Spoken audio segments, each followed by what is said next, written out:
Good afternoon or good morning, depending on what time you're tuning in to the virtual meeting. And welcome to the analysis of these small finds from the Roman Aqaba Project at ancient Aila. More than 6,526 objects were cataloged as small finds during the field seasons of the Roman Aqaba Project. I will be discussing select objects of various form and function to synthesize this body of evidence, engaging with questions regarding the social and economic life of ancient Aila, starting with the early Roman Nabatean period, moving through each respective period into the Abbasid. Due to the diverse range of materials included in this corpus of evidence, this paper is divided into three parts in hopes of highlighting the nature of the small finds at Aila, as they address a diverse range of questions regarding ancient life in the city. The first section looks at objects of similar materials, secondarily treating their function. The second section is organized by object type, and finally, I will conclude by discussing some general conclusions regarding Aila, laid out by both myself and by Dr. Christopher Gregg, who offered the initial interpretations of the small finds. Turning first to the worked bone and ivory production and consumption at Aila, approximately 50 objects were cataloged as ivory, with 231 classified as worked bone. These numbers are slightly tentative, as the identification of ivory is often troublesome, and the excavators erred on the side of caution with this classification. Of these objects, 55 worked bone pieces and 23 samples of worked ivory were concentrated in Area J from the late 4th century, forming a dump. This evidence suggests a workshop specializing in bone and ivory carving. Among the items classified as ivory, there are several finds that were identified as debris, as well as several wasters, while the worked bone was usually much further along in the production process. There are several figural elements that were likely used as inlays in wooden furniture, as well as other finds that are clearly decorative in function, demonstrating some extent of affluence and a local concern for luxury goods. Two of these figural elements worthy of immediate discussion were recovered from Area J and are small relief plaques, likely intended for furniture. The first of these pieces, object 1402 from J216, depicts an image of the toilette of Venus, stylistically dated to the 3rd or 4th century. Associated evidence was used to date the deposition of locus J216 to either the late 4th or early 5th century. Unfortunately, it is unclear as to whether the Venus inlay is part of a nearby dump deposit or if it should be associated with squatters living in the largely abandoned structure following the 363 AD earthquake. The second relief inlay plaque, object 2999, is from J1139 and is thought to slightly predate the Venus inlay. This plaque was identified by the excavators as Alexander the Great based on the lift of the head and the figure's hairstyle. Alexander's image on decorations or furniture is certainly not uncommon, but the Alexander at Aqaba is flatter and has heavier, thicker details when compared to other examples of Alexander, in parallels noted at Vergina. This could be taken as a lack of technical skill by the artist, but could also speak to a regional artistic tradition at Aila, especially when taken with the figure's unusually rendered large eyes. Additionally, there were 4 figural pieces of worked bone recovered from Area M. The two that are best preserved are both small pendant busts, likely from jewelry. Objects 149 and 3469 both depict the head and shoulders of unidentifiable figures. These depictions have angular features and hair that is stylized in a grid-like pattern, and both have suspension loops worked into the top of the head. The gender is ambiguous, and both pieces date to the late Roman period. Although figural motifs in jewelry are common in antiquity, especially of worked bone varieties, the figure's unusual features and gender ambiguity could indicate residual worship of a Nabatean god, or otherwise regionally specific preferences for these uniquely stylized features. The pieces discussed above are certainly indicative of luxury tastes at Aila, and the additional evidence of worked bone that is forthcoming in Volume 2 of the Roman Aqaba Project further illustrate these imported luxury materials sporting regionally specific stylistic motifs. In addition to the luxury goods, there is substantial evidence of worked bone objects intended for everyday use. Thin, elegantly carved shafts in bone emerge in almost every excavation area. These pieces are usually fragmentary, making positive interpretation for many of them impossible. Several, however, were sufficiently complete to identify as hairpins. Most notably, Object 5792 was uniquely worked with incised lines and a decorative head. No exact comparanda have been identified in studies of hairpins across the Mediterranean, again speaking to some extent of local variation.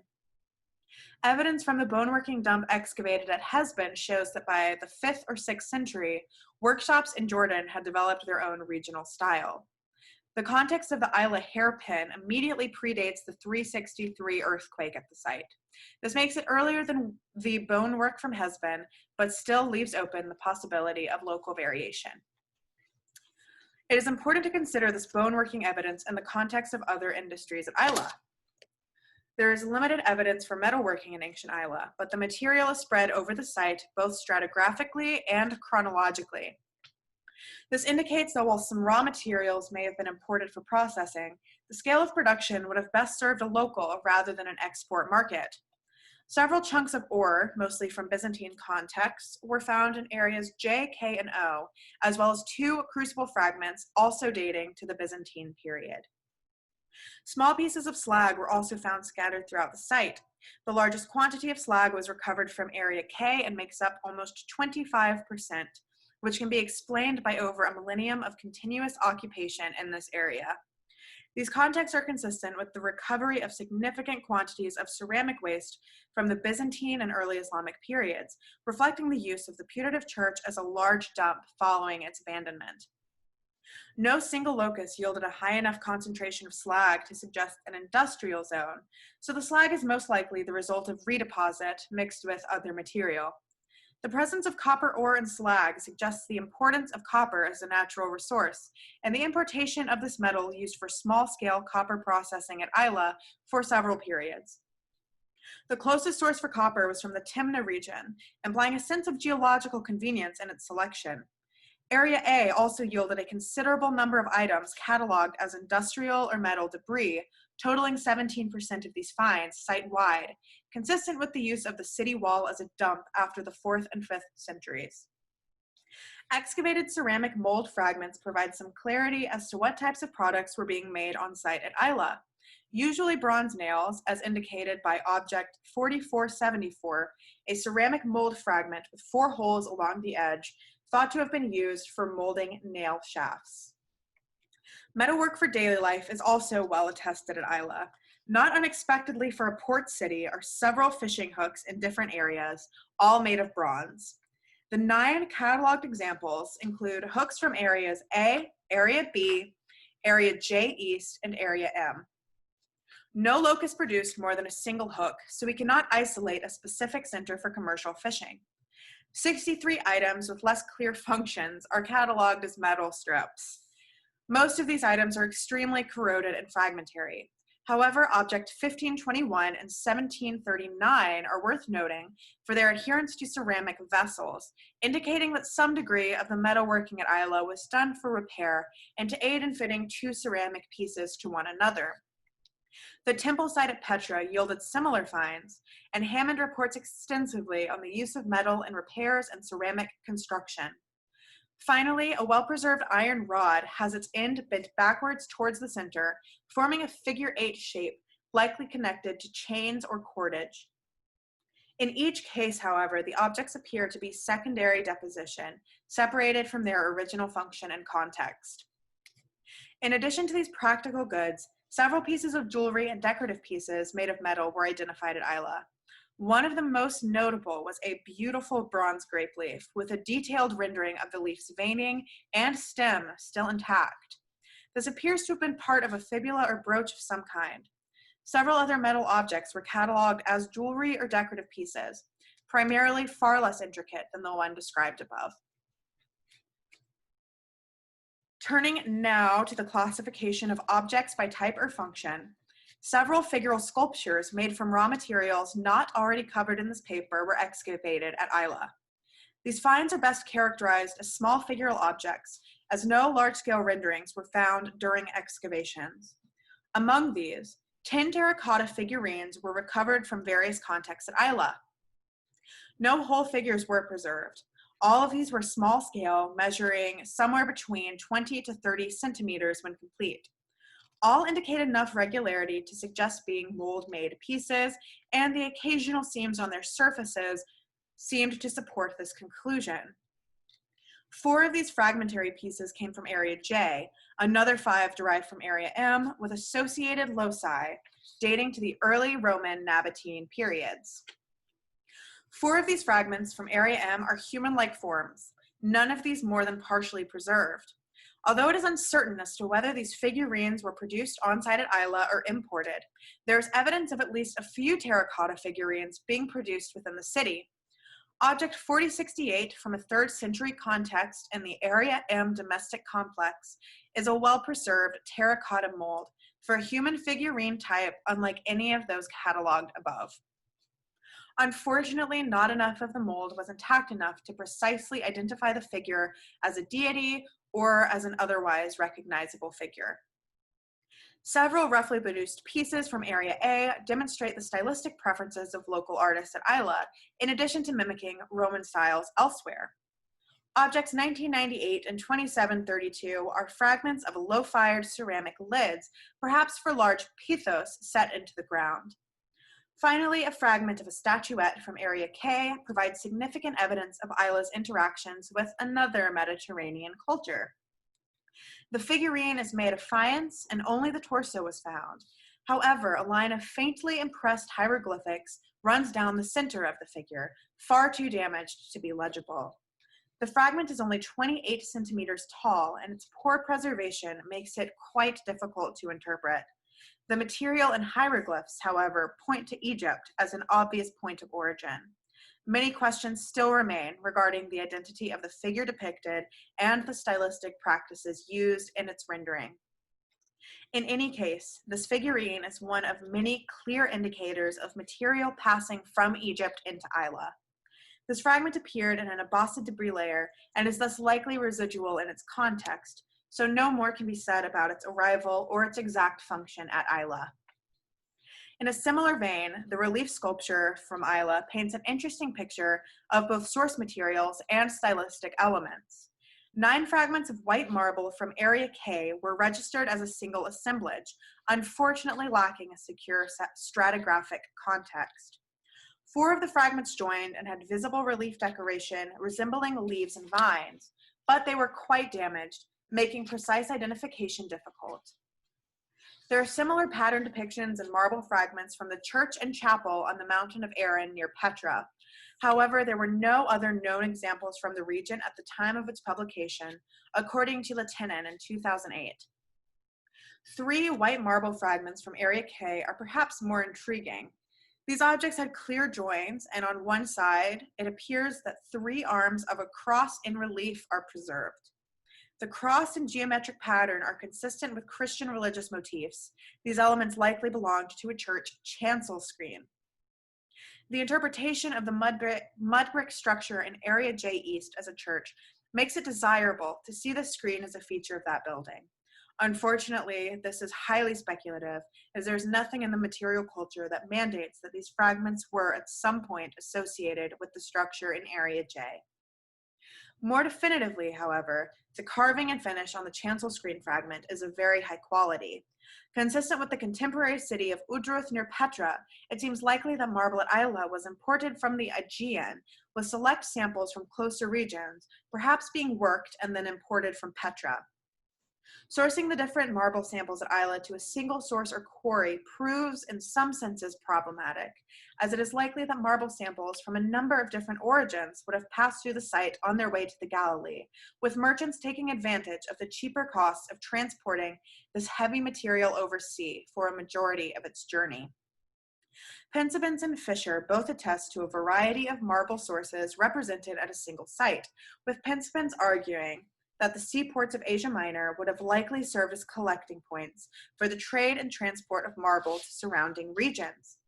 Further speaking to the luxurious nature of marble as an import, it is not certain that any stone carvers in Aila would have had the expertise with marble to produce such fine examples of relief sculpture.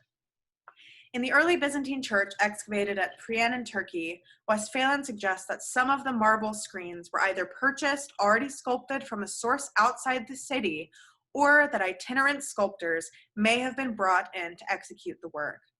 Such a commission may have been the case at Aila, with both material and artisans imported. Alternately, the sculpted slabs may have been completed elsewhere and ordered ready-made for Aila. Also speaking to the nature of marble at Aila, 79 architectural items in marble were recovered from the excavation, primarily from Area K and the putative church in Area J. Of these finds, only 4 predated the Byzantine period, and each fell broadly within late Roman contexts. The only other marble dated to the late Roman period was a base fragment from Area M. All 5 fragments were found in broken and mostly in secondary contexts, and 4 of the 5 date to the 3rd century. Objects 3198 and 3553 were revetment fragments, with the former recovered from the construction fill of the church structure of Area J, and the latter from the domestic structure at Area M. Object 6067 was removed from Area K and was only finished on one side. The nature of these worked marble fragments could suggest the possibility of marble working taking place at a small scale at Aila, which could potentially confirm that the materials and artisans were imported onto the site. Or perhaps marble working was happening on site in some capacity, or in the same capacity as the bone and ivory work at Aila, small detailing work, rather than large-scale marble working production. However, there is not sufficient evidence to confirm that either of these scenarios were the case. Due to their secondary placement and association with their construction fills, some of the marble may have been imported earlier than evident from their stratigraphic context. However, there is no evidence to suggest that marble was present at Aila prior to the annexation of 106. It was perhaps imported significantly later. Turning finally to the stone vessels, we see more evidence of changes in material and trade connections over time. 841 stone vessels were catalogued from the excavation. One of the notable trends observable at Aila is the massive increase in steatite vessels from the late Byzantine period through to the Abbasid. This is consistent with the rest of the Levant, following the Muslim rise to power. The majority of steatite vessels were concentrated in Area J, K, and L, with a noteworthy absence from other domestic excavation areas. The excavation produced 44 fragments of alabaster vessels, with examples from almost every area, but also heavily concentrated in areas J and K. Although all of these samples were fragmentary, a variety of vessel types was recognizable. Much of the alabaster must come from Egypt, which not only had a ready supply of the material, but also a long tradition of working the translucent stone into vessels. The high level of sophisticated work and detailing indicates high production value from a substantial tradition of stonework, suggesting that both the material and the production were done outside of Aila and then imported into the city. Further, there is no strong evidence for extensive stoneworking within Aila, but object 6510, a fractured clear stone, raises this as a possibility. The fragment was found in Area J in an early Byzantine context, which also offered partially worked bone and ivory debris, as well as kiln wasters. Since this seems to have been a dump used after the 4th century earthquake, the collapse and abandonment of the structure in J East, we cannot rule out that the stone could be industrial debris from a workshop. In conclusion, the small finds from Aila demonstrate a thriving community in all periods. It is impossible to reconstruct the economy based on the material evidence of the small finds alone, but there are a few general observations that can be made. The objects clearly indicate a basic 3-tiered economic model. In the lowest tier, we see objects for daily use and for subsistence-level activities. A second tier indicates enough wealth for moderate consumption of decorative goods. Finally, a third group of objects signifies more substantial affluence in Aila. 132 items cataloged as alabaster and marble, semi-precious imported stones, decoration and carved bone for furnishings, and even small-scale sculpture and local stone and bronze. The only hesitation in this assessment is purely quantitative. Aila produced fewer objects than many of its contemporary major cities, although this could easily be attributed to the small scale of excavations at Aila, as the excavation areas were largely inhibited based on modern construction threats and seem to represent less densely populated portions of the ancient city. Aila was also constantly occupied, indicating that much material from the ancient city would have either been reused or removed, especially in the case of luxury materials that retain their value from culture to culture. Further, we must consider Aila's primary function as a port site, specializing in the transshipment of goods, in addition to the most significant imports according to the documentary sources being aromatics and spices, which are virtually invisible archaeologically. Ultimately, Aila's exact placement within commercial exchange is less demonstrable through the catalogued objects than we might wish. However, there is much evidence for strong trade connections, especially between Aila and Egypt. Unfortunately, more precision about Aila's trade connections is not possible by examining simply the small finds. However, from a cultural standpoint, Aila seems to have been a diverse community that represented the changes in cultural dynamics of the Mediterranean and their wider region, clearly indicating a strong Roman presence in the form of Romanized motifs, figurines, and the worked bone and metal objects that find parallels from across the empire. Thank you so much for your time, and to all of those who have offered support in the research and production of this presentation. Thank you.